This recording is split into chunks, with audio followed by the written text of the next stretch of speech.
Welcome to Grounded with John Tester and Maritza Giorgio. Today, we are celebrating 1 year of Grounded. Asterisk, it's actually tomorrow, but, you're traveling, Senator, so we're gonna Yeah, do it. yeah. It's for the most part been pretty good. What can I say? We really appreciate the folks who have tuned in over the last year, and especially those folks who subscribed. We thank you very, very much for giving us some of your attention. And we're going to get into the guest of folks, the list of the guests we've had. But holy mackerel, we've been Yeah, busy. I'm gonna play it while we talk here, because I put it all together in one spot yesterday. And to see it all in a list like this, it's just incredible how many people have taken time to talk to us, sometimes more than once. And it's unbelievable to see all these names in one place, I think, Senator. And today, you'll see the last name on this list. We are playing in full our conversation with the Rachel Maddow. And I actually crashed John and Charlotte's vacation in Hawaii to record this. So sorry. Yeah, it's as everybody would think. I mean, she's a pro, and it was a it was an interesting conversation that she brings her insights to things that are happening in the world today and in this country today, and I think they're valuable. I think they're worth listening to. Yeah, she's been someone I've looked up to for such a long time. She has played a personal role in my life. She amplified a story of mine that really just catapulted my career. But I'm just one person. She does that every time she has a show. She cares about local journalism. She sees the stories that are happening locally and sees the value in putting them on the national stage. She's just insanely brilliant. And the way she tells stories and weaves it, it's just a masterclass. So it meant the world that she joined us here on Grounded. And I think you're going to like the conversation, at times scary, at times funny, and at times endearing, I think is the best way to describe it. Yeah, for sure. Yeah, and for somebody that works 20 hours a day, 7 days a week, we appreciate her taking an hour out of our busy week to be with us and to talk to you. Okay, so we are going to do a little pop quiz for you, Senator. Ready? No, I'm never good at pop quiz. Well, we're going to do some by the numbers. This is our 81st show. Yeah. Can you tell me how many sitting senators we've had? Ooh, ballpark guess a half a dozen, six. 6? Yeah. Okay, here we go. 9 sitting US senators. Damn, I flunked that one. Okay, this is kinda like Long high school. This is kinda like high school for me. Keep Yeah, going. okay. Yeah, We've had 1 show in front of a large live studio audience, that was in Helena. We've had 2 shows in front of 2 smaller audiences just last week in Hawaii with everyone in the house watching as we as we recorded.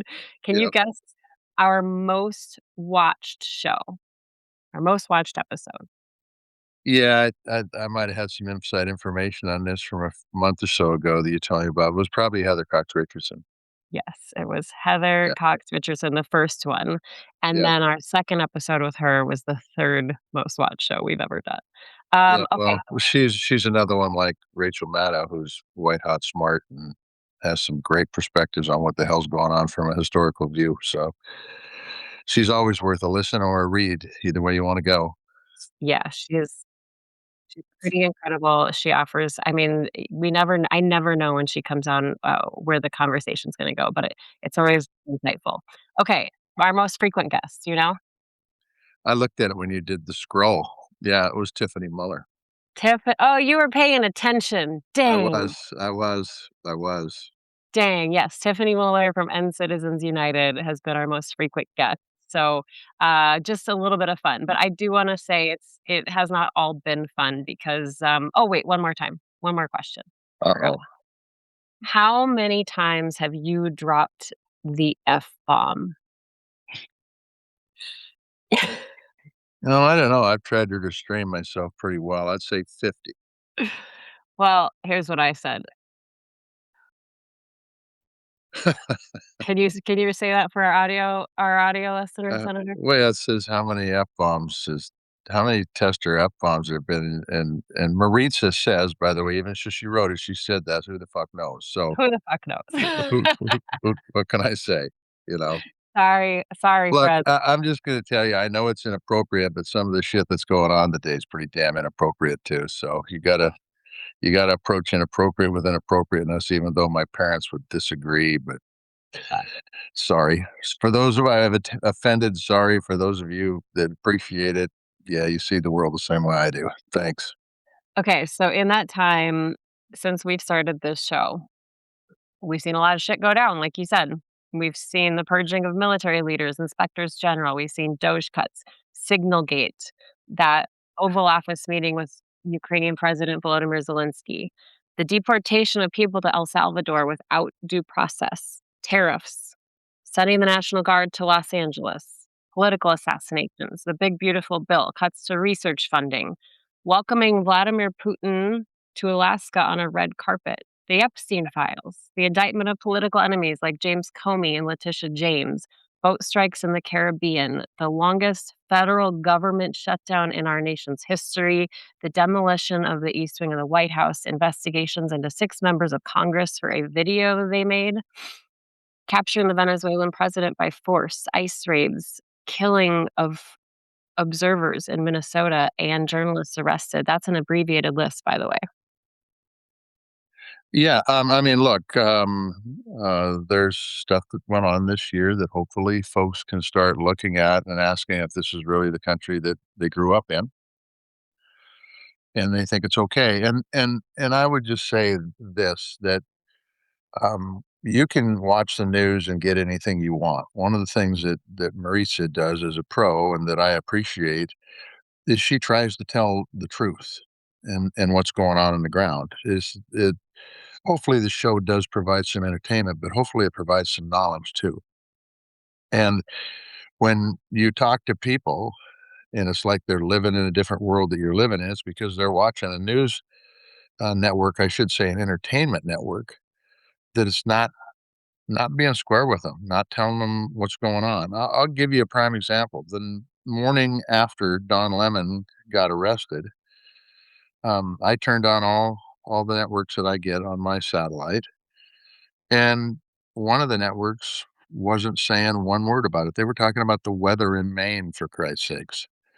Um, so if all you do is watch that network, you wouldn't ever know that a journalist was arrested by our government for doing his job. Multiple And journalists. and multiple journalists. Let's pull that back. Multiple journalists.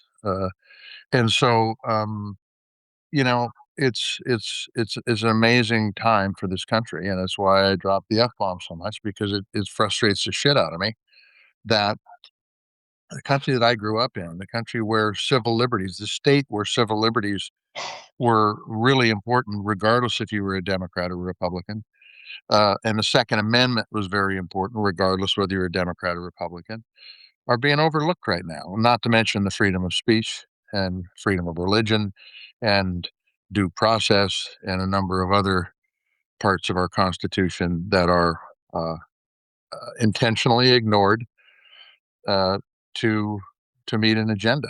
And it's not the way this country was set up by our forefathers, and it's not something that we, by the way, and I think we're seeing it in places like Minneapolis, should be standing for. Okay. Well, I have Wendy in our chat saying that she appreciates the few F bombs she's heard from you, Senator. Oh, So good, good. Thanks, Wendy. there you go. Before I hit play on Rachel Maddow, though, I want to say to you, Senator John Tester, thank you. Thank you for trusting me to do this with me and going on this crazy adventure and for putting up with all my emails and phone calls and text messages for the past year, harassing you about podcast scheduling. Yeah, well, it gets pretty crazy in the summertime when I got farm work to do. But I will say that, I don't want you telling anybody this, Maritza, because I don't just get out. But you've been great to work with, and you've been somebody that really does bring professionalism to your industry, and a certain level of professionalism that we need on this podcast. So thank you. All right. I won't tell anyone you said that, okay? Promise, I promise. Got I to promise. promise. All right. I promise. All right. Here we go. We are going to play our chat with the Rachel Maddow, and we will discuss this on the other side. Enjoy, folks. You tell me when to start. Start. Yeah, go. Look, this is the year anniversary of our podcast, Grounded, uh, and we feel incredibly honored to have one Rachel Maddow join us today, who's going to talk about the state of the world, both politically and governmentally. And it is just an incredible pleasure, and I mean that. I've been on the other side of the table from you on your show, and it's always been interesting. You never know where the questions are going to head, but they've always been very very good interviews. And I just want to say thank you for taking the time to be with a couple of well, she's a pro, but I'm a rookie at this business. So thanks thanks for being on board. Well, thanks for having me and congratulations on 1 year. Do you guys did it go the way that you thought it would go over this year, or has it had surprises or unexpected twists and turns? I'll be honest with you, Rachel. It's the longest year of my life. I'm just telling you, it's, it's been It's just so hard. drudgery. It's just No, pain. I'll start, but you can answer that too. But I have been amazed by the number of people who want to speak, who want to Mm. join us and be interviewed. I mean, people who have perfectly good things to do with their life, and they'll spend an hour with us, which has just been amazing. So And this is Great. our 81st episode, and I just can't I mean, the very first episode we literally put together in about 4 days with no clue what we were doing, and so to get this far, I feel like, we're still building the plane as we're flying it, but we found a little bit of a rhythm, so I'm thrilled. It's a valuable thing. I mean, it's not a make work, kill time kind of thing. Being able to have real conversations, yeah, coming from a place of genuine concern and knowledge and curiosity, and it's a helpful thing. It's a helpful thing for you guys to do, but it's also a helpful thing for us to hear, and, I just think the appetite for it is kind of bottomless. Like, more of this, please. This is great. I'm so glad you guys are doing it. yeah. Well, thanks for that. Let's just start, and we'll start with a really easy question. And she's a journalist. She's going to get into the meaty stuff. But what I mean, we've seen a lot happen in the last year. We've seen a lot happen in the last month. Hmm. As you go to bed at night, what do you worry about? I am trying to think strategically about where we are right now, and sort of what we have to do, we, meaning like us, this generation of citizens, what we need to do to keep our republic. Um, and um, I'll just be really specific. I don't spend that much time worrying about the president and the administration and their ill intentions. I think they do have ill intentions. I don't think the president plans on leaving office ever. I don't think he plans on being constrained by elections. I think he wants to use the military against civilians. I think all the worst things that we've seen signs of from him, I accept those. I don't worry about that too much. What I worry about is the tools that are at his disposal, what he has to work with in order to try to do those things. And so, one of the things I've been thinking about a lot, and the thing that has been waking me up nights recently, is thinking about him trying to build a big network of prison camps in this country. And there's a fight on in states all over the country right now, mostly red states, actually, but all over the country, where local officials, local people, regular folks are trying to stop him from building one of his prison camps in their town. But uh, given what I think about what Trump wants, the idea that we would give him a new tool, a power to essentially lawlessly hold more than 100,000 people at a time, or maybe 200,000 people at a time, is a really, really, really bad idea. And we're deciding right now as a nation whether or not he's going to have that at his disposal. So I've been working on that and talking about it on the show, trying to do as much reporting on it as I can, and thinking about it all the time. Yeah, I mean, I saw your show from Monday, and a line that you said stuck out to me, and it said, "If they build them, they will fill them up," and they're talking about, what, 23 new facilities, and then you said something that we've talked about, specifically even about ideas about what Greenland might look like, but, once they're built, they're going to start as detention centers for ICE, and then what? Yeah. And then Yeah. what? Yeah. And, there was a lot of talk at the as Trump took office for the second term, and when we started to see the kinds of things he was promising during the transition and the stuff that he did just in his first few days in office, and people started to talk about defying court orders as being one of the big red lines we had to Yeah. worry about. And there's still a lot of that's still a very live issue in terms of whether or not the administration is obeying court orders. I think they're flouting court orders a lot. But the place they're doing it just wholesale, like standard operating procedure every day, dozens, if not hundreds of times, is with ICE, with immigration detention stuff. And so they're already creating everything around immigration enforcement as a sort of lawless space. They're being ordered by federal judges to give people hearings, to give people bond hearings, and they're just ignoring it and not doing it. And and you may not, what's a bond hearing? What is this? This is a legal thing. It just means what they want is they want the ability to arrest you and put you in prison without ever letting you go to a court. So No due somebody gets to process. adjudicate it, no due process. Uh, And if they're creating a no due process space around immigrants, and then they're trying to build prison camp holding facilities that are designed for immigrants in the 100,000 to 200,000 people kind of range. Well, they're designing those from the outset to be black sites, to be lawless spaces. And then once you've given a guy like Trump and an administration like this the power to lawlessly lock up that many people, essentially outside the reach of the courts or the legal system, we're very far down the road toward the very worst case scenarios that I think any of us imagine.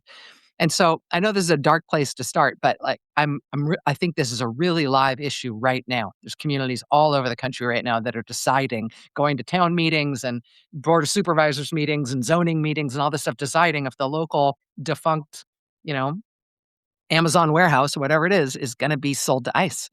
And this might sort of determine the fate of the nation. All these little decisions all over the place.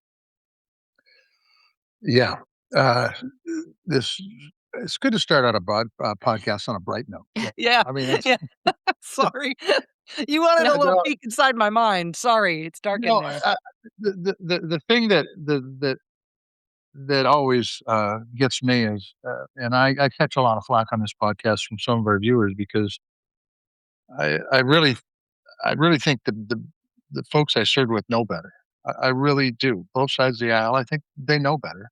Mhm. And I don't know if they've got themselves in a vacuum, so they don't know what the hell's really going on. I mean, they don't show up. They don't do town hall meetings. They don't take questions from the press unless the questions are predetermined.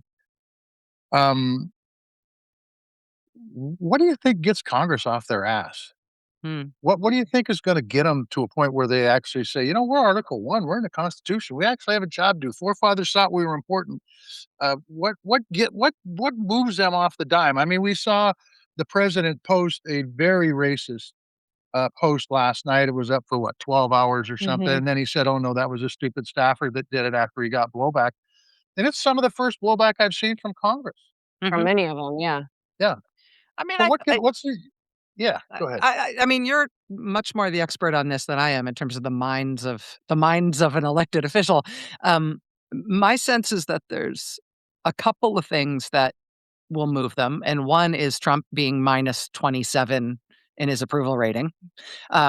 If you want to be, if you want your political career to be defined by your fealty to Trump, then you don't really want a future in politics at this point. I mean, he's less popular than many social infections at this point. Like it's just uh, so that matters, I think, in terms of just people's in their own craven self interest. Um, I think also the other thing that matters is the members of Congress sort of being able to jump together seems to make a difference. I'm thinking about the Democratic senators and members of Congress who put out the video telling members of the military you don't have to obey illegal orders. And now we're seeing the Trump administration go after them in all sorts of Yep. um, outrageous ways for doing that. But as a group, because it is not a single senator or a single member of Congress who they're going after, it's this group. They've made some decisions that I can't help but think that their bravery has bolstered one another. And so all of them, for Mhm. example, are telling the U.S. Attorney's Office, Justice Department under division under Janine Pirro, that they're not cooperating with this. They're not voluntarily going along with this bogus criminal investigation of what they did. You saw Senator Slotkin actually say, "Oh, and by the way, Janine Pirro, your office should preserve all documents in anticipation of my future litigation on this issue," going on offense on that. Um, Yep. so we've seen some signs like that. I actually think some of the funding bills that passed amid this little crisis in the last week had some really good stuff in them. Not necessarily that I'm rooting for any one particular policy, but just having real specifics like the HHS legislation takes a lot of power away from Robert F. Kennedy Jr. It tells him he directly has to fund certain things at certain levels and certain projects have to be funded and the money has to be delivered. And they're just putting him on a really short leash. And so I feel like some of the signs some of the signs are there. I don't know how to get more out of them, but I feel like when you get some good signs like that, you gotta take them, bank them, and build on them.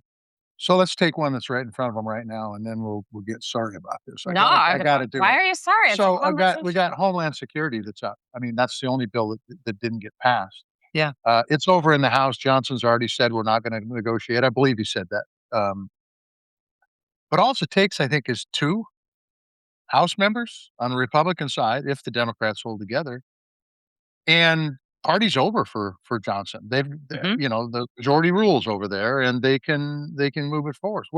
I mean, it seems. I mean, you got a couple folks over there that seem to be fairly rooted or grounded. Let's say grounded in common sense. What do you think's gonna happen there? What do you I mean, I mean, because the Homeland Security budget, by the way, and the fact they don't use warrants, the fact they wear masks, the fact they're Right. unidentified, I mean, the list goes on and on and on and on and on. It goes against all law enforcement in my book. yeah. I mean, even if you took let's say a hypothetical conservative House Republican, I'm really not thinking of anybody in particular, but if you just Yeah, imagine one who was Trumpy, as much as you need to be in this day and age, and conservative, and the real passion issue is the Second Amendment. Like, that's their real issue. Well, there's under this Homeland Security Department, they're saying somebody lawfully carrying a concealed weapon in Minneapolis deserves to be killed by federal agents simply because they were carrying a weapon. Well, maybe that's enough to peel you off. And when you have a one what is it? It's a one vote or two vote right, margin right. Yeah. in the House. I mean, it can be anything. It could be somebody had a bad dream the night before and it caused them to vote against you. It could be any matter of principle or any matter of self-interest. It's the House isn't governable for doing mainstream good governance things when you've got a one or two seat majority. When you're Mhm. trying to do stuff as radical and revolutionary and violent as what they're Yeah, doing, particularly with DHS, I just don't think it's possible. and there's a pile of those House members that aren't coming back. They decided they're not gonna run or they're running for Yeah. something else, and Yeah. so what's stopping them from doing the right thing? Yeah, I know. What is stopping them from doing the right thing? Do you know? There's a lot of fear, I think. There's a lot of fear, and, but I think what we're talking about around the breakfast table here this morning is that we're seeing it work with this blowback on this racist video that was shared by the president, and Mhm. we're seeing all of these Republicans coming out together and saying, "This is a line, this is unacceptable, whatever, whatever, whatever," and he took it down. So that's proof if they push back together, it does move the needle, at least at 1600 Pennsylvania Avenue on this one. So Oh, pushback works. I mean, this is not an administration that enjoys hard work. This is an administration that likes easy things, and that also misperceives, I think, their own political strength on some things. I think they think some things are going to be popular because they're popular kind of in their bubble, and then when they get out and the general public sees them, they're not. I think they thought that violent anti-immigrant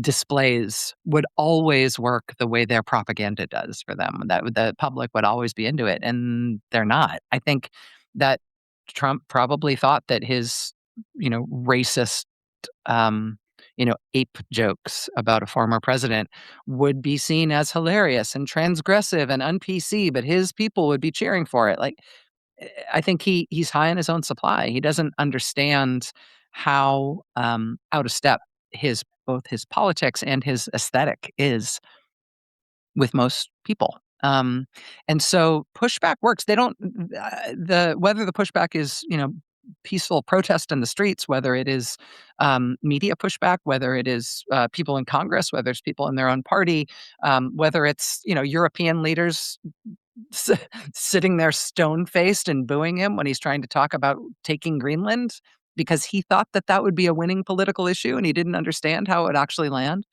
Um, I think pushback, it doesn't always work, but it's the only thing that does. And it works with this guy more often than people credit us for. Go ahead. Let me ask you this: as long as we talked about touched on Greenland and NATO and Mhm. most people that understand why we've been successful since World War II is because not only are we pretty damn good, but our allies have been sticking with us. Um, Greenland kind of gives NATO the middle finger, by the way, and this is from a guy that the United States has elected twice as the president of the United States. Not Greenland gives him the middle finger, his plan to His take plan to over take Greenland. I'm Greenland. sorry, I was The not clear. the Just kidding. Greenland debacle. The Greenland. The Just to Greenland be fair. debacle. But Yeah. but I mean, he basically, the people in Denmark are going, "What the hell's happened to the United States?" The people in England, France, all of them are saying, "What's going on here?" What's I've always said that if he leaves office, the next president is gonna have one hell of a job repairing all these relationships that he has just totally destroyed. What do you have any insight on what Europe is saying right now and what it's gonna take to reunite our traditional allies, Canada included, Mhm. in that whole mix? Um, what's your perspective on that? Just curious. I mean, it's been a real wrecking ball.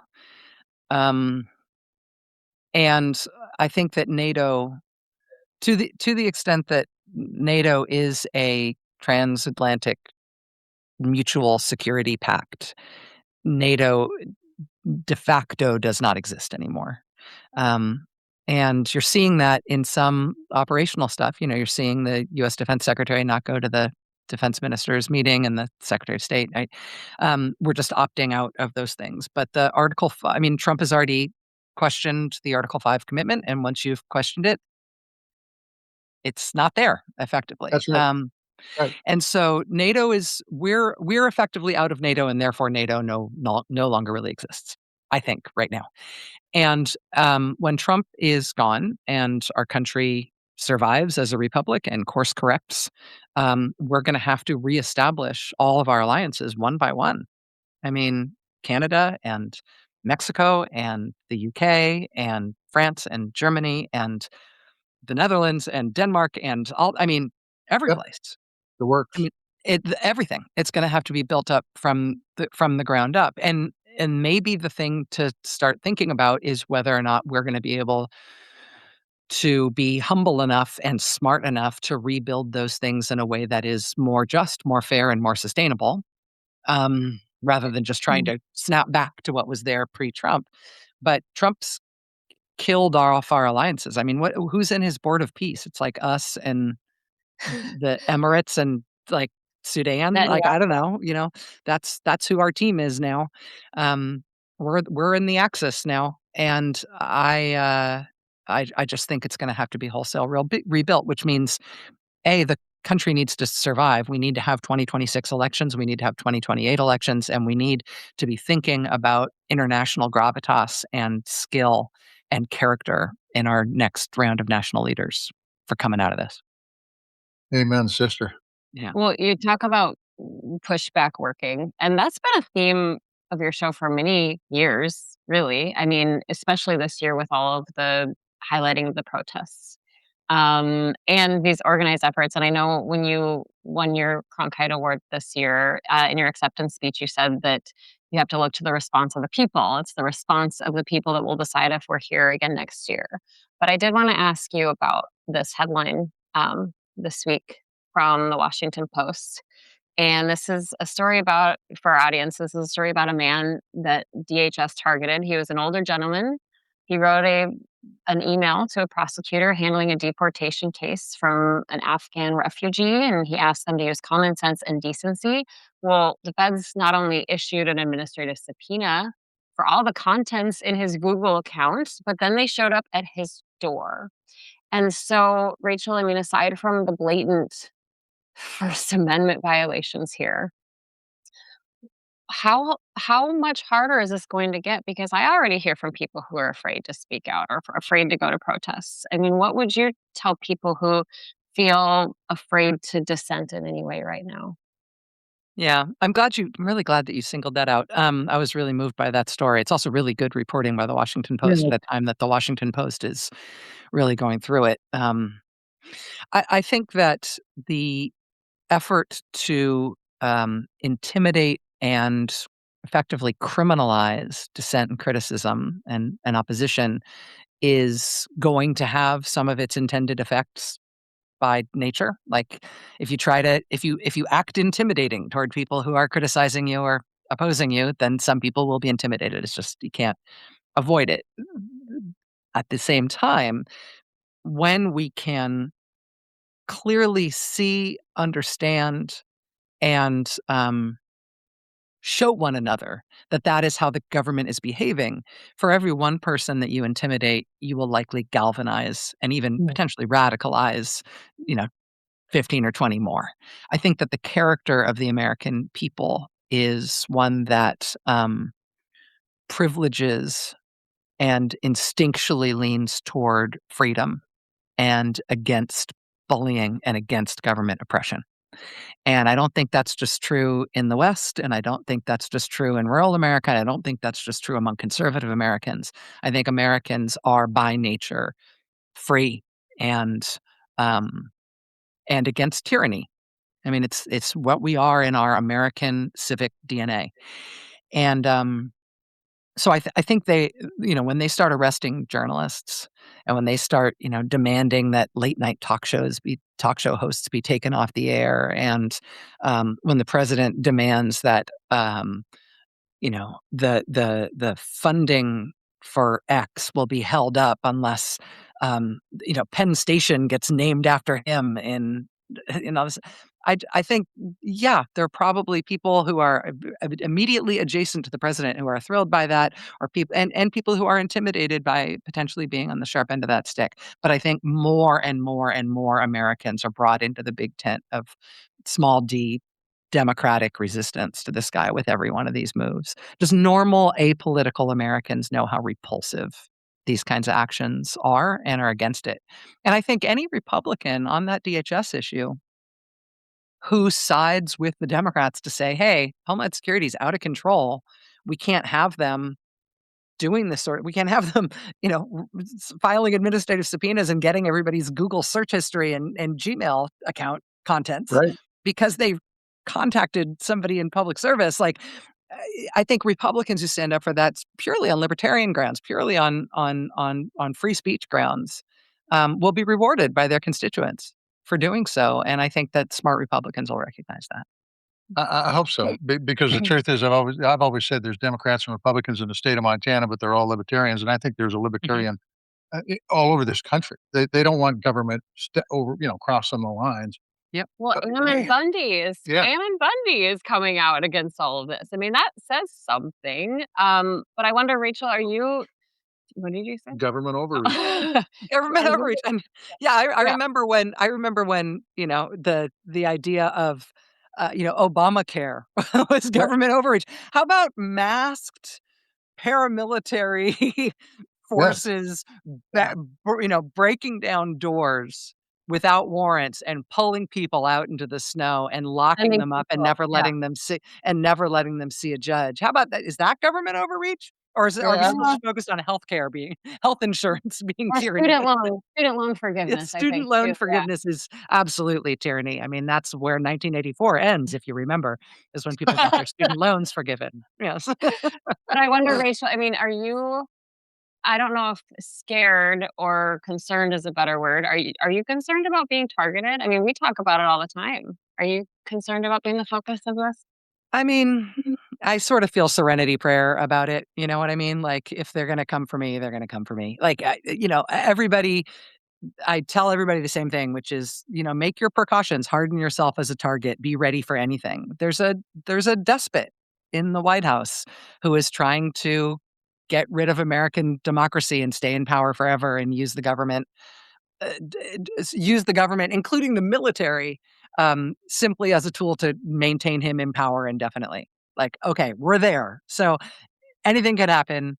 Take care of yourself and take care of people you love. But I can't, I don't spend that much time thinking about what he might or might not do. I'd sort of just expect the worst, prepare for the worst, and work as hard as I can to try to be strategic and thoughtful about where we're at.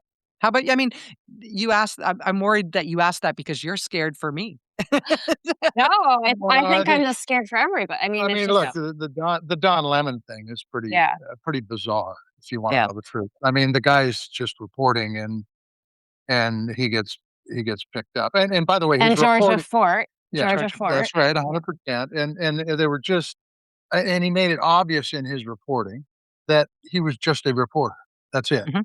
And yet, you go after him, and it smacks of there's no belief in the Constitution, whether it's the First, Second Amendment, Fourth Amendment, the list is long. Yeah, Okay. I mean, and they're trying to intimidate all of us, Mhm. trying to make us all afraid. And again, intimidation works. People feel scared, but I also think that it galvanizes.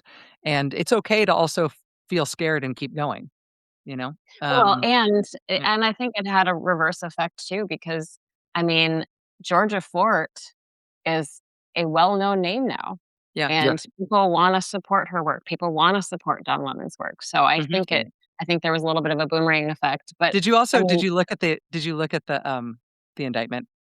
The indictment yeah, is yeah. it was, like, strung together from fragments of fortune cookies. Like, it just has no relationship to American law whatsoever. Like, I half expected that at the end when you got to the signature, it was gonna be with a crayon. I mean, it really is. I envy the federal judge who's going to get this case because it's gonna be an opportunity to, like, really sing from the bench. I think Right. Right, this case right. is Well, yeah. and then you had the lawyer who was in court saying, like, "Please hold me in contempt. I could use a day of sleep." Oh. Your Honor, this job sucks. These people don't believe in following the law, Your Honor. Yeah. Well, okay, I've been reading prequel this week, Oh, thank you very much. and I do have to just give a shout out because I think this is important to the Edmonds Bookshop in Edmonds, Washington, because Right that is where I on. purchased it. And there's so much to learn from this. I mean, things that I knew a little bit about, but I mean, in our history, we've seen a lot of these figures before who've embraced authoritarianism, outwardly embraced fascism and Hitler.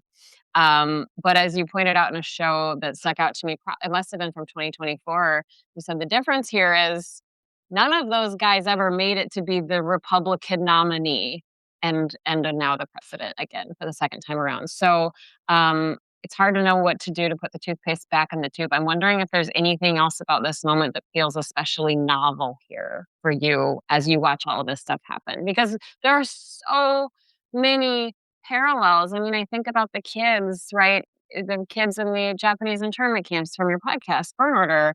And now we see little Liam Ramos, and they're trying to expedite his deportation. And he's just the one we know a lot about. How many other kids are there out there that we don't know their names and we don't know their circumstances?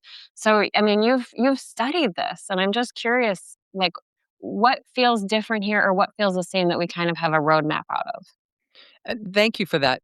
First of all, thank you for reading prequel. It's nice to see you. Thanks for listening to Burn Order. Oh, I love this book. I've been raving about it to everyone in the house all week, so Oh, good, very good.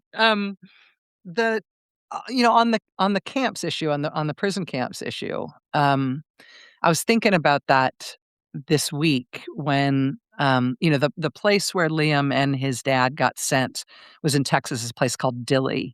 And at Dilley, there it's a facility where they're holding men and women and kids.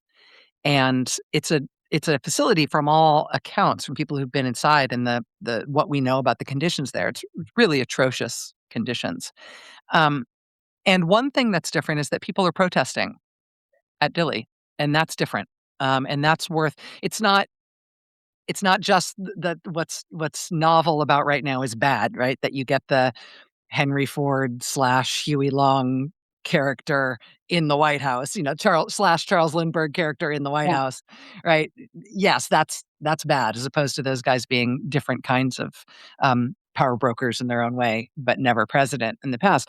Part of what's different about now on the positive side is that you've got, the people protesting at Dilley. You've got people protesting again all over the country, trying to stop new prison camps being built. The protests that we've seen outside of ICE holding facilities, basically everywhere that people know where they are, is new. Is novel. I mean, one of the most heartbreaking things about Burn Order, about the Japanese incarceration story, um, was hearing Japanese Americans talk about their not disappointment, they're sort of their own heartbreak that nobody protested when they were taken away, and that there Right. wasn't large scale, demonstrations, that their neighbors lined up and watched them get taken. And yeah, that was at wartime, and yeah, there was a lot else going on in the country, and yes, Pearl Harbor, and yes, yes, yes, you can explain it all, but I mean, this is like 120,000 or 130,000 people held for years. Men, women, and children, and including US citizens, including tens of thousands of US citizens held purely on the basis of their race. Some people didn't get out until 1946, even after the war, and there wasn't large scale protest at all. And we, at least right now, in our generation as Mhm. Americans, at least don't have to at least don't have to bear that on our conscience. At least we are seeing large scale protest. Well, and I'm from Minneapolis, and I was there last week recording and Yeah. talked to so many members of the resistance, and just the amount of people who have 3D printed whistles, who just Mhm. go out on the street corner whenever they get an alert on their phone to try to document and observe and warn people. I mean, I think you're right. There are some positives here too, and one of them is this mass form of communication. Even with all of its problems, we do have the ability to communicate quickly. Yeah, and we don't and yes, it's good when there's news photographers and news cameras who are documenting stuff that the government that's doing that's wrong, but you also everybody has a, TV quality, camera Yeah. in their pocket at any moment, and so the ability of the government to operate, especially when they're targeting civilians and they're using paramilitary or military style force, their ability to do that in secret is effectively eliminated by citizen observers, and that is also new, and that is consequential, and they can't, you know, our they can't tell us to not believe our eyes, right? Because we've got too many different camera angles on what they're doing. That's different, and that I think lays a solid groundwork for defeating some of their propaganda and keeping people grounded in the truth, which is something that citizens really need to do. A population really needs to do when faced with an authoritarian overthrow. So I talked to one of my former colleagues this morning on some different issues, and he said, I said the same thing I talked to you earlier about when's Congress going to wake up and when's Congress going to do their job as a Constitution is intended. He said he talked to one of his fellow friends on the other side of the aisle and asked him about a certain issue, and he didn't know anything about it. Oh. And that's a huge problem if you serve in the United States Senate, by the way, because it's your job to find out what the hell's going on. But it's also a problem with many people out there where this stuff is going on and either they're in denial that it's happening or they're watching a news program that doesn't even address it. I mean, well, like Mhm. when Don Lemon was arrested, I panned And through the Georgia Fort. in Georgia for it, sorry. I panned through the channels and one of the news channels, if you want to call it a news channel, was talking about the weather in Maine for Christ's sakes. They weren't even talking about what was going on. Well, to be fair, we've never had weather in Maine before. That's never No, I happened. know. It's totally unprecedented. It's Yes. it's a new phenomenon. Novel, okay. That climate change stuff, you know? Yeah. But, uh, but the question is, we do this podcast, and there are a lot of people doing podcasts, and there's a lot of people trying to get information out. What's the key to getting good information out? Because, Trump talks about fake news all the time, and there's fake news out there, but the stuff he's calling fake news is real, and the stuff he's calling, what I mean, Yeah. is real, is fake news.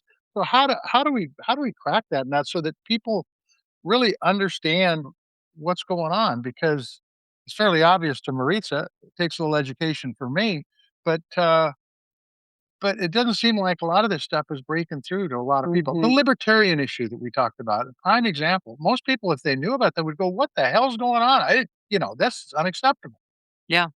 What's your advice? I mean, I don't think we're ever going back to the sort of, 3 big networks, everybody Right. has the same, everybody's watching the same news at the same time, the same day. I don't think we're ever going back to that. And the mainstream, legacy media is under incredible strain, not because of business stuff, it's always been a difficult business, but because of cowardice and, terrible politics among the billionaire class, which has been buying it up, right? So, I mean, it's very Orban, right? That you either shut down, independent media, forget opposition media, right? Independent media, you shut it down, or you have your oligarchic friends buy it and convert it into a pro-regime, pro-administration, mouthpiece. And then take more aggressive action against, media that's actively opposing you. It's just a very it's like it's what happens on day one of authoritarian school. Um, so those kinds of pressures um, are real and are taking a toll. And yet, you have to work with what you've got. And so, I mean, the other thing I said at the end of that Cronkite event was, what I've been telling people in mainstream media ever since Trump seemed clear to me that he was gonna get back in, which was 3 things I've been saying to all my friends in the media: "Stay on the air, stay big, and no state TV."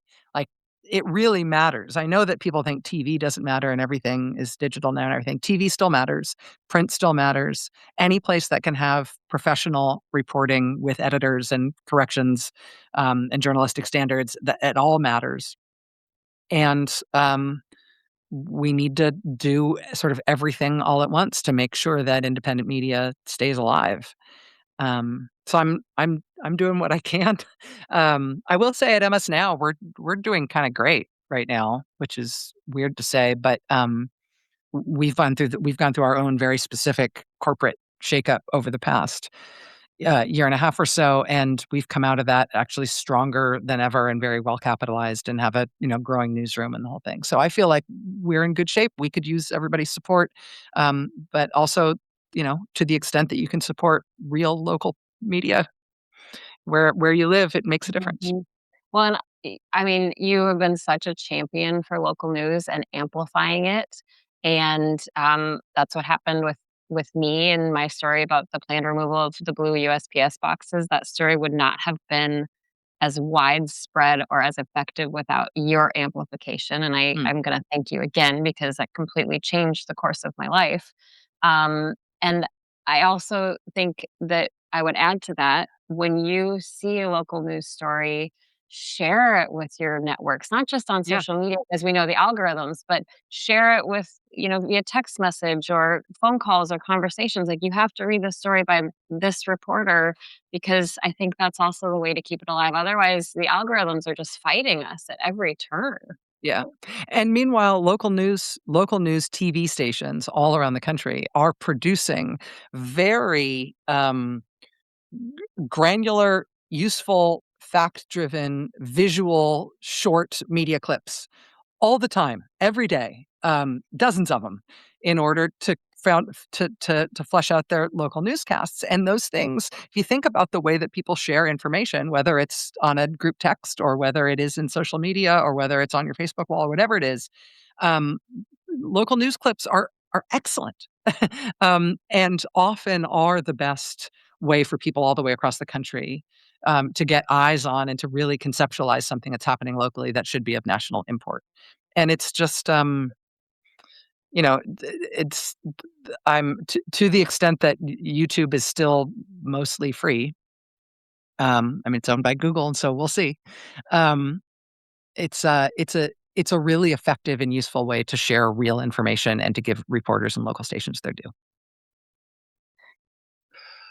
So, You can't end us out yet if this is your last question. I know this is my last question, No, but no, it's the it's most not your last important question question. of We're the not night. done It's yet. just, I'm telling you, keep going. You're doing good. You're doing good, Maritza. You'll get a Cronkite Award for this pretty quick, you know? It's good. Well, I wanna know, I mean, just, like, a little bit more about you. How do you have I know you have an amazing team. I know that. How do you, though, have the capacity to consume so much information without going totally nuts? And, like, do you have boundaries about times that you consume news or how much you consume? Like, what does that look like in your world? Very good questions. And embarrassing answers, I'll warn you in advance. I had better boundaries actually when I was doing, shows 5 days a week Oh. because I would really compartmentalize. Like, I would not like, look at my emails or take phone calls or start reading it in the news before a certain time in the morning every day, unless there's an emergency. And then after the show, no post tapes, no staying after the show and, like, recording something for some other thing. When the lights are off, I'm off, and no working on Saturdays. Like, I had this whole, like, all like, light switch on, light switch off. Now I just have the weekly show, and I've got all of these other things that have not daily deadlines. So I've got a book that's gonna be coming out at the end of the year. I've got this podcast that I just finished with Burn Order. I've got a few different documentary projects that I'm working on. I've got, like, all these different things, which means that I actually can't flip the light switch off at any time. I should be working on something every moment of every day. And so I kind of work 7 days a week, like 12 plus hours a day now, which is bad. Even though I'm not on TV, I'm working harder than ever. So I should have better boundaries than I do. But I do absolutely depend on my team and, for covering the protests this year, we developed a whole new news gathering system within my team that was largely based on local TV news, and contacting local TV stations and finding what was being posted locally, local newspapers and local TV stations, and just following the threads that local reporters were able to find. When there was no national coverage of this stuff, we were doing the only national coverage. The only way to do it is by aggregating what's happening locally, and so we built a production system for doing that, and we still do that, and right now we're in the process of shifting that a little bit because, I'm really focused on whether or not we're gonna have these prison camps all over the country, and the local fights against those. Again, it's mostly not national coverage, it's local coverage, but the fate of the country really may depend on it. So, it just gotta no time to rest. Right, right. What's your book about? What's your next book about? I haven't, like, told anybody anything about it yet. It's in very general terms, it's about the Justice Department, um, and about the sort of, promise and tragedy of the Justice Department. I think the Justice Department is effectively gone now, in the same way that NATO's gone now, and so I do wanna think about, what we're gonna have to do in order to rebuild it better. And so I have been writing about and thinking about some of the highest, and most noble aims of the Justice Department, going all the way back to the beginning, to the first AG once the Justice Department was filled, and the ways that really Trumpism took it apart, and how dangerous it is now as it's essentially it's a loaded weapon in a room with a madman. And so that takes again dark. It's dark in there when you look inside there, but I've been working on that all year. I have a few just random Shoot, questions. man. Do you have a Yeah. question? I don't wanna I'm no, I've got a question that's gonna just it's wrap gonna us up? solve Okay. no, it's gonna solve all the problems in the country. Oh, I Is look it about forward is to it about fishing? that. That's the last comment, by the way. Okay. The fishing's Yeah, coming. Fishing's yeah, coming. fishing's coming, yeah. I mean, I hope that you're doing some fishing with all of your free time All you right, have. Wait, you was that asked it. We're gonna I'm gonna see that right there? Big That's Hole big Lodge? Oh, big nice. hole. That's a big hole in Southwest Montana, and you're invited, as long as you teach Maritza how to fly fish. Yeah, All right. Maritza, I am what I lack in skill, I make up for in enthusiasm. I There am you a go. very excellent. Me too. I'm just gonna hold on, let me show you. I was out fishing yesterday, but this where I'm at right now, this I'm gonna just hold this up to the screen. This is what fishing looks like. Oh, wait, hold on. How does that go? Library? Ah, there it is. This is what fishing looks like out here right now. Let's see. Oh, It's ice wow. fishing season out here. It That's was good. and That's like we've had Minnesota. s we've had so much snow that you have to wear snowshoes to To get go ice yeah. fishing to get out onto the ice, and then you have to have a full-size snow shovel to dig down 3 feet before you get to the top of the ice, where you can then drill down 2 feet to get to the water. It's crazy. Well, you don't have to worry about the ice breaking through at least, Yeah, No. that's good. You My know, my I'm almost 14-year-old tempted to, like, drive out onto the ice, put the plow on the side by side and just That's what they do in Minnesota, Rachel. They have little I know. huts, they just live out there. My 14-year-old son has gotten really into fly fishing, and so Ah. I'm learning stuff through him. But, okay, I just have some random little questions here. First of all, my mother would like to know if you've considered going back to having nightly shows, but it sounds like you're so busy that you can't. I am not going to go back to nightly shows. It almost killed me, and I don't wanna die that way. So, I'm not gonna do it, but I'm very flattered that she wants me to. Yeah, she's a big, big, big, big, big fan. Let Oh, me that's also great. ask Hi, you, mom. okay, Hi. have you Hi. ever Hi, mom. Have you ever thought about what you would ask Donald Trump if you had the chance to interview him? I think I would ask him a fact-based question. You know, like, I think I would say, like, "Is Africa a country?"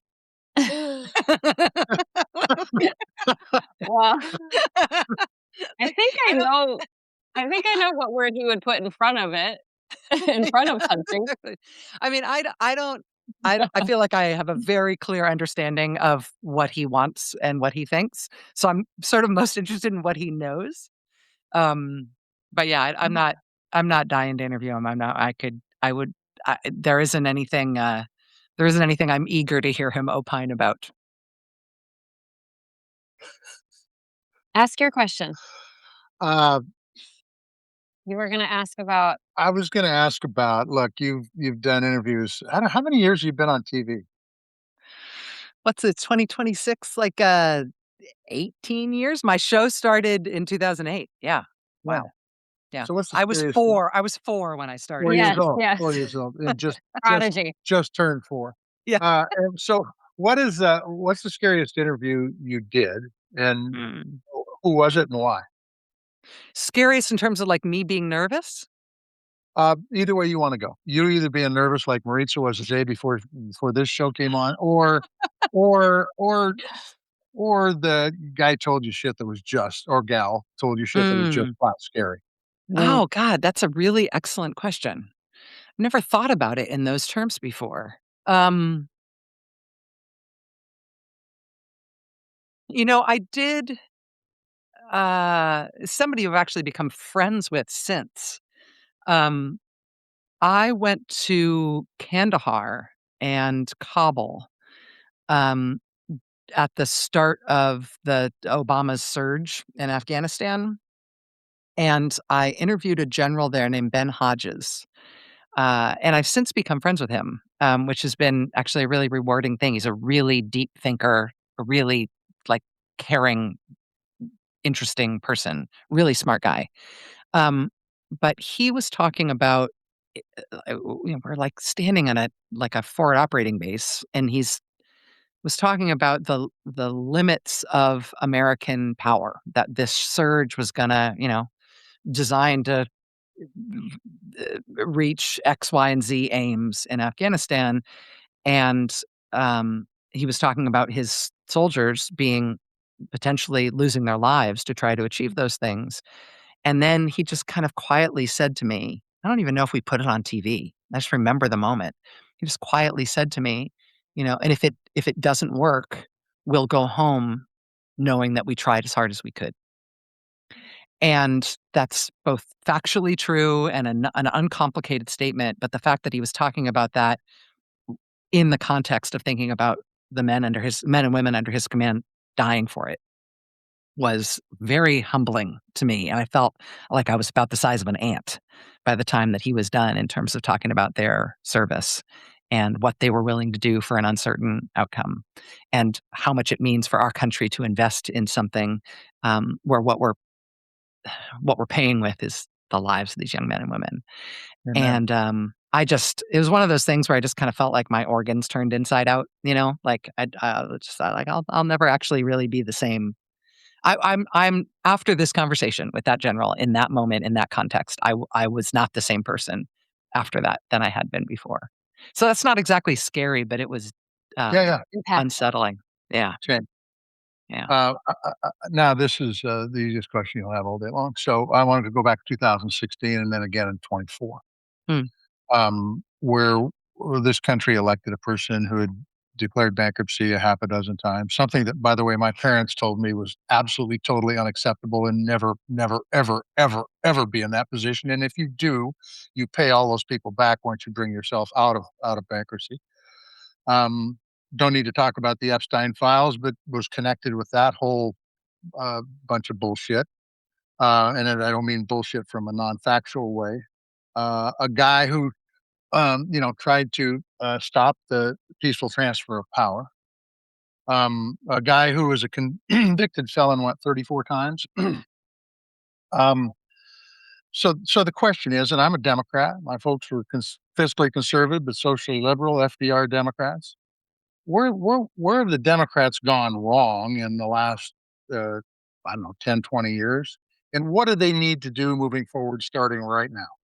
You said that was the easiest question. It is for Rachel Maddow. It's easy. She's always thought about all this stuff. Oh, I mean, this is not an easy question. I mean, I do think that there is, a friend said to me the other day that one of the things that we forget about the history of fascism is that fascist movements always start as political parties, and that fascist movements grow from democracies. There is this is not, we're not being faced with a, military junta, and we're not being faced with invasion by some other country. We're being confronted, and our republic is on the brink of potential collapse, thanks to a movement that arose within one of our two parties, um, within a stable democracy, where the appeals of authoritarianism were channeled into electoral gain, and the rewards of electoral gain were too delicious for the sane members of that party to reject. And it spiraled into what we're facing right now, which is, I mean, I think, uh, uh, other than the Civil War, this past year has been the biggest challenge to the existence of our country and its history. And I don't know what's going to happen this year. I don't know if we're going to make it to the 2026 midterms. I don't know if those midterm results are going to be adhered to. I don't know how if we don't have 2026 midterms, I don't know how this president ever is ousted, or have we if we ever return to the idea of the people choosing our leaders. Like we're there. But it came out of our two-party system, and the way that we have to beat it is actually with the tools of democracy. This is not going to be something that is settled in civil war. This is not going to be something that is settled in a contrary, opposing authoritarian movement that's coming from a different direction. It's not. It's not. That's not going to happen. We need to regain our Article One swagger, honestly, in Congress. The Democratic Party needs to become very, very, very big tent right now. Like whatever differences you think you've had with people across the political spectrum uh, in the last 10, 20, 30, 50 years, if that person wants us to stay a constitutional republic, they're on your side now. Congratulations. It's one big team. And that sort of popular front organizing, big tent, move past our differences, link arms together stuff is the challenge of our day. And I think that we might be surprised who the Democrats are who are best at that. I'm not sure it's going to be the people who are already in leadership. It may be the some people with other skills that haven't necessarily had them tapped yet. I don't know. Does that resonate with you though? Do you think that way about it, John? I Mhm. couldn't agree with you more on the it's time to find what unites you, not what divides you, because what's dividing us is killing us. And the Democrats have incredible opportunity right now. I've said this before on this podcast. They gotta have a better plan than just saying we're better than these guys, and they gotta open the tent up to bring everybody on board.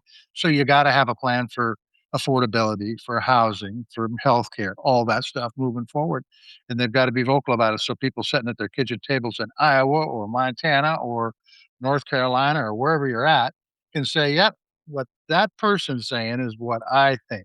And I'm going Yes. to support that person. Yeah, it's And it's pretty simple. good government solving problems and That's not being exactly right. radical and freaking fascist. Like, how about A that? hundred, 100%. So, as usual, Rachel, you are right.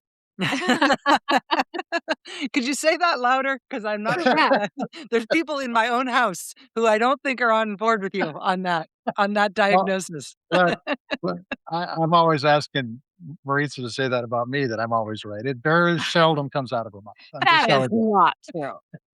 That We is can not. create like a little recording of it, so like if you had a doll and you could pull like a Perfect. chatty Just Cathy. replay it. Perfect. I like it. As usual, always right. As I usual. Always like, right. I like it. Always right, I like Senator. Yeah, I think after 18 years in the Senate, you need more people telling you, "Yes, boss, you're right." it. See what I mean? See what I mean? You Uh, know, she's very smart. She's very I smart. know. I know. She's very I know. smart. Yeah. Okay, Rachel Maddow, Emmy Award-winning host of the Rachel Maddow Show, Mondays at 9 p.m. Eastern on MS Now. Seriously, Burn Order is an amazing podcast. You have to listen to it. There's so many parallels to what we're going through now to Burn Order, and then also Prequel. I'm just going to say this: like Prequel is so entertaining, you almost forget that it's nonfiction. Um, Thanks but you guys so much. scary. Thank you. Thank you. Maritza and John, No, I'm so happy to have had this time with you. Let's do it again. This is super fun. we can do it. We'd And love to. the thanks goes to you. Yeah. You're working 7 days a week, 12 hours a day, and you took an hour out of that to be with us. We appreciate it very, very much. So thank you. Thank you guys. Thank you guys. Congratulations on your 1 year. Thank you. Thanks, Rachel. Okay. Can you hear me? There we go. I'm still on a high from I that. can't hear you. What? My microphone says it's working, but, Okay. Well, who I'm knows? gonna keep Camera's working. talking. And I can't read lips near as good as I used to because I've got hearing aids, and that skill went away. Okay. okay, this is what happens when you're on a live show. I'm going to text Senator Tester right now the question I want him to answer. Not a Uh, peep. you all, thank you so much. I appreciate everybody writing in the comments here. Let us know what you think about that interview. Okay. Well, if you can hear me, well, what I'll say is that, we'll end this with the same way we ended the conversation with Rachel Maddow, and that is an incredible honor to have her on. She certainly has insight into how things are in this country that I think are valuable to folks who are part of the citizenry. I will also say that the part at the very end where she talked about the big tent and the no purity test and bringing people together, that if you're for a democracy, then you're on the same team, and quit doing all this crap that separates the Democrats. I think is really, really, really important. Whether you're a Republican, Independent, or Democrat, if you believe in this country and want this democracy to proceed, then you should get on the same team and move forward and forget about the differences, because they really don't matter if we end up in a different form of government, quite frankly, because we won't have any of those freedoms anymore. And so, that's important. We're having that debate in Montana right now, and driving me insane. But it was a short drive for me. So, hey, wanna wanna thank not only Rachel Maddow but Marisa Giorgio for for that show because Maritza is the one that did the work to be able to get a hold of Rachel Maddow to be able to get her on this show, and I appreciate that very, very much, as well as many, many, many, many other guests that we've had on the past year. And we look forward to this next year.